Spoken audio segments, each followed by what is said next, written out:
బులెటిన్లో breaking news చూస్తున్నాము. అమెరికాలోని కాన్సాస్ వెల్లిగటన్ భారీ వరదల్లోని తెలుగు యువకుడు గల్లంతయ్యాడు. వరదల్లో చిక్కుకొని భారీ ప్రవాహానికి కొట్టుకుపోయాడు. బాపట్ల జిల్లా పార్చూరు మండలం దేవరపల్లికి చెందిన వెంకటేష్ 5 ఏళ్ల క్రితం అమెరికా వెళ్లాడు. అక్కడే ఎంఎస్ పూర్తి చేసుకొని ఉద్యోగం సాధించాడు. ఉద్యోగం చేస్తూ ఓక్లహామా సిటీలో నివాసం ఉంటున్నాడు. అయితే అకస్మాత్తుగా వరదల్లోని భారీ ప్రవాహానికి కొట్టుకుపోయాడు. ఈ మేరకు ఏపీలోని తల్లిదండ్రులకు సమాచారం అందింది.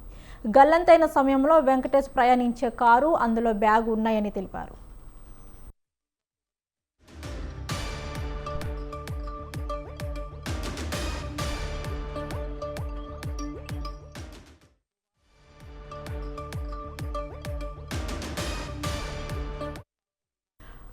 అయితే వెంకటేష్ ఆచూకీ ఫోన్ లభించలేదన్న సమాచారంతో బంధువులు ఆందోళన చెందుతున్నారు. దాంతో మా కొడుకు ఆచూకీ గుర్తించేలా ప్రత్యేక చొరవ చూపాలని వేడుకుంటున్నారు. ఈ మేరకు ఎమ్మెల్యే ఏలూరి సాంబశివరావు, కేంద్ర మంత్రులు రామ్మోహన్ నాయుడు, పెమ్మసాని చంద్రశేఖర్, రాష్ట్ర మంత్రి నారా లోకేష్లకు లేఖలు రాశారు. ఇక చెట్టంత కొడుకు కనిపించకుండా పోయిన సమాచారం అందడంతో బంధువులు కన్నీరు మున్నూరుగా విలపిస్తున్నారు.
అమెరికాలోని కాన్సాస్ వెల్లిగటన్లోని భారీ వరదల్లోని తెలుగు యువకుడు గల్లంతయ్యాడు. వరదల్లో చిక్కుకుని భారీ ప్రవాహానికి కొట్టుకుపోయాడు.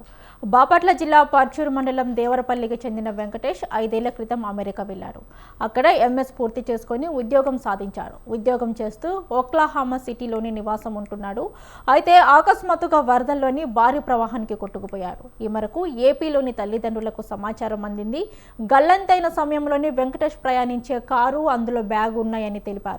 అయితే వెంకటేష్ ఆచూకీ ఫోన్ లభించలేదన్న సమాచారంతో బంధువులు ఆందోళన చెందుతున్నారు. దాంతో తమ కొడుకు ఆచూకీ గుర్తించేలా ప్రత్యేక చొరవ చూపాలని వేడుకుంటున్నారు. ఈ మేరకు ఎమ్మెల్యే ఏలూరి సాంబశివరావు, కేంద్ర మంత్రులు రామ్మోహన్ నాయుడు, పెమ్మసాని చంద్రశేఖర్, రాష్ట్ర మంత్రి నారా లోకేష్లకు లేఖ రాశారు. చెట్టెంత కొడుకు కనిపించకుండా పోయిన సమాచారం అందడంతో బంధువులు కన్నీరు మున్నీరుగా విలపిస్తున్నారు.